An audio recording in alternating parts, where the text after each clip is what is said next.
هذا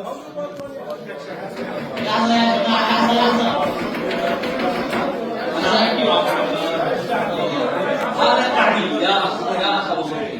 حاليا نحن عم نعرض عليك التعديل المقترح على النظام الاساسي، اسقاط شرط الشهاده، يعني لازم يكون حاليا المرشح سواء رئيس، نائب رئيس، عضو اتحاد عادي، يجب ان يكون لديه الخبره لمده 5 سنوات خلال 20 عام. تم شرط الشهاده العلميه الثانويه، كانت على الاقل الرئيس والنائب يجب ان يكون معه شهاده ثانويه، الان تم شطبه. انت الان تصوت، اذا كنت مع هذا التعديل ترفع الخضراء، اذا كنت ضد هذا التعديل ترفع الحمراء، اذا كنت ما بدك تصوت ترفع الصفراء. عشان نكسب الوقت. تفضل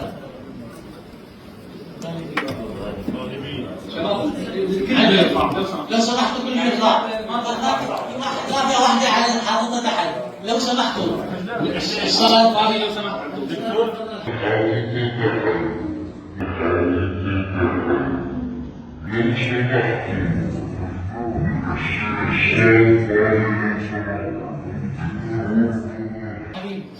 دكتور نحن ورد لاقي لبسونا ارفعوا